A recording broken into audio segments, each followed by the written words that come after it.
Hi, welcome to OWAD Today. I'm Sophia, pilot into the universe of Chinese, and welcome 2024.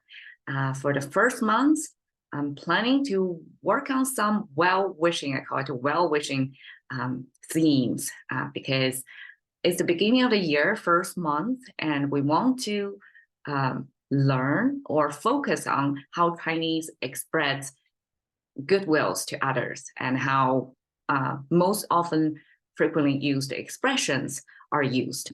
Okay, so today, the first one, we're just using this expression, 辞旧迎新, to express Chinese sense. Whenever there's a new year turning around the corner, Chinese will say 辞旧迎新. And actually, this is kind of a standardized expression in formal kind of galas or meetings that people will always use this expression, 辞旧迎新. Okay, so this is a pairing of contrast of the old and the new. And we are sending off, we are seeing off the old, and we're welcoming the new. So that's the theme.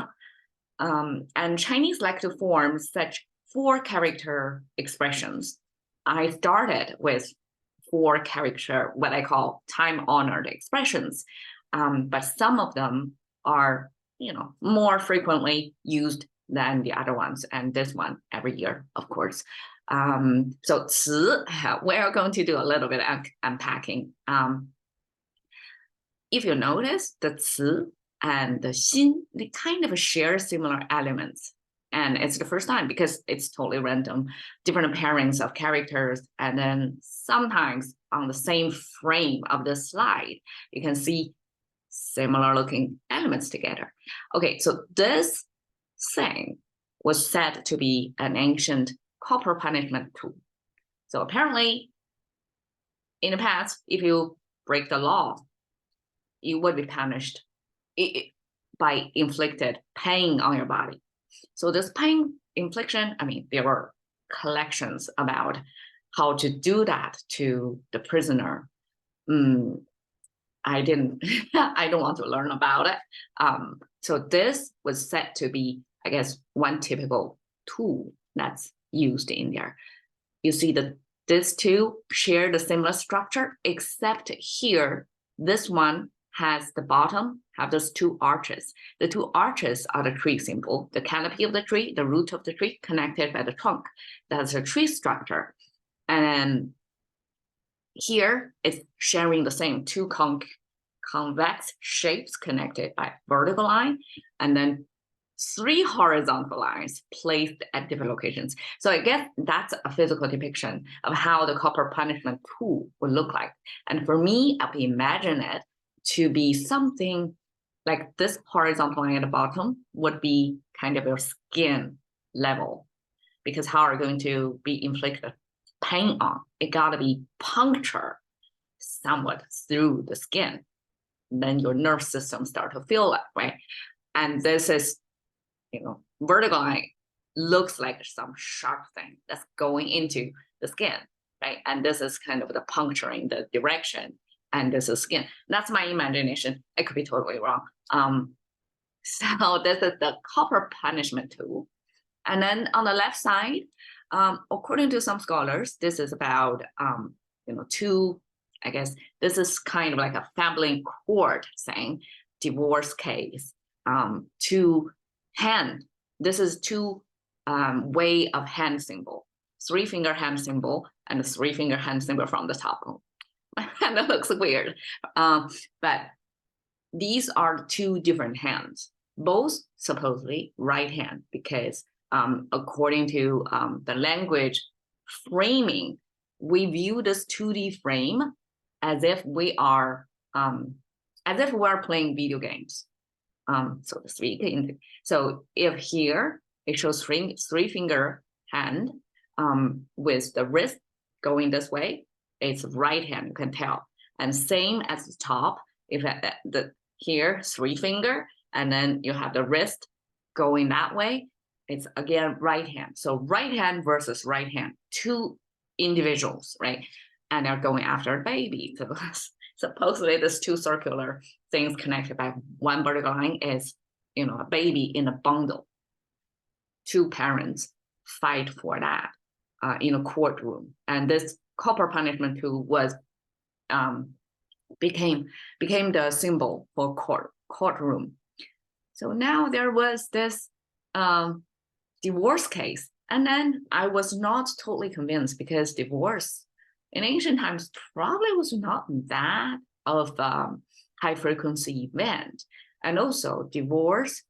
I was thinking in ancient times, if it's divorce case, if it indeed happened, the baby would most likely, especially if it's the son, the father would, as a patriarchal society, the son would follow the dad, right? So this courtroom fighting over a baby was more likely a contemporary thing.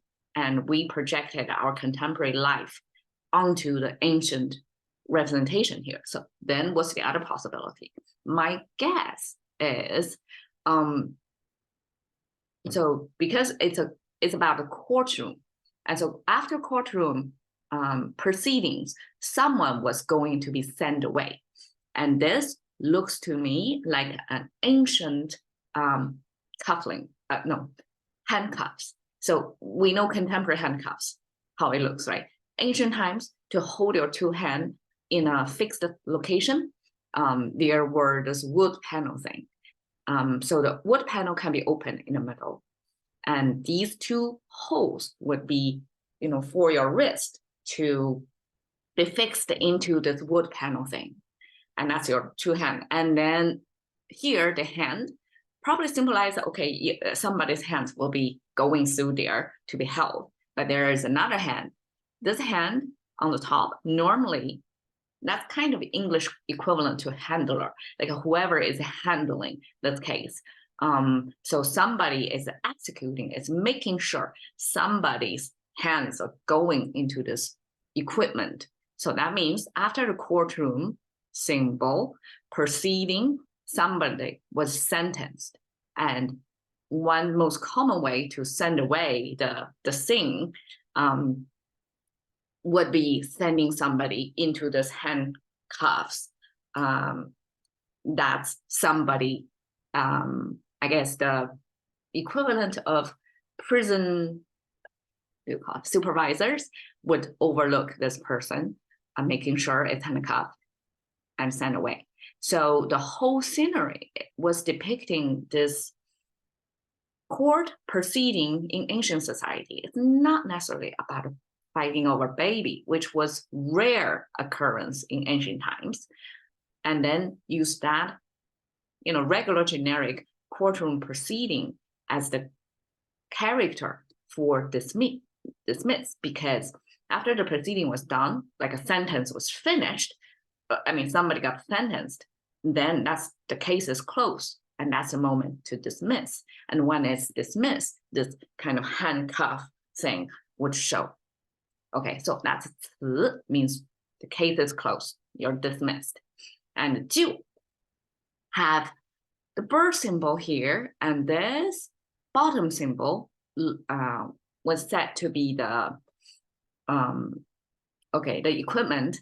I guess it's called a mortar. So equipment of stone coupled with wood kind of like in a stick shape, and the stone in a bow shape. So it's kind of like a manual miniature grinder to get rid of the shells, to deshelling of the crops before you can eat. Before you can get to the crops, you have to deshell it, and this is the equipment for that. And the bird have, so this looks like the beak of the bird, and I'm not exactly like until today I couldn't figure out what this horizontal line is about. It could be, now it just flashed in my mind, it could be water bird. The reason why water is because water bird are going to have their beaks, which is these things, going under, like beneath the water surface. So this could be the water surface. And this could be an upside view of the bird. The bird, of course, is going to stand above the water, right? and dip the beaks underwater. So this is a profile view of this bird. These are the feathers of the bird, right? And then because it has this sign, this horizontal line on the beak, otherwise for bird itself, there's no need to add that line. And I would view this as the water line. So once you have that, it's a water bird. So it's a type of bird.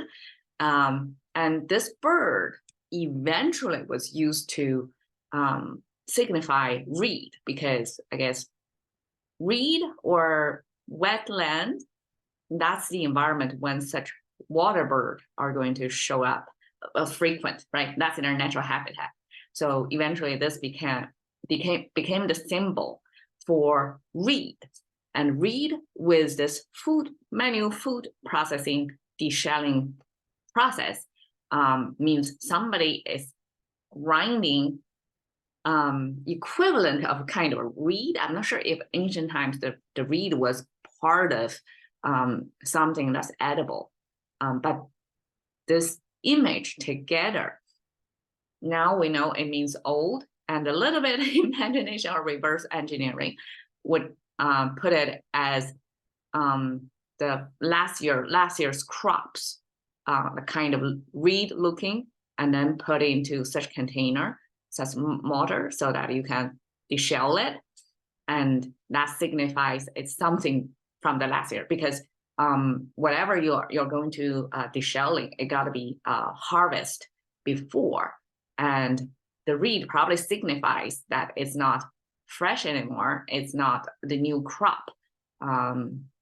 Okay, I'll leave it there. That's my best interpretation of today. Okay, 迎新, 迎 means welcome, and welcome have the food symbol. So just like a 3-finger hand symbol, Chinese would have 3-toe food symbol. Okay, the food symbol, this is the big toe. This is the sole of the toe. This is the pinky toe, and the 3 middle toes are clustered together. And the 3 strokes above there are the footprints, depiction of footprints. So we have footprint means walking, right? So the whole motion is related to walking. And then we have this symbol that's kind of a reverse or mirror image of the human figure. This is the human figure in regular shape. And now it's looking like this, right? So this is the reverse. And then next to this symbol is somebody sitting on their heels. So we saw that character a lot.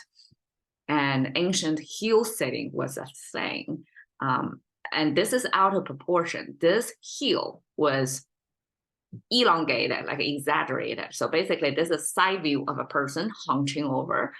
This is the hunched back, and this is the side knee, the calves, and then here are the heel that's kind of upright, perpendicular to the floor.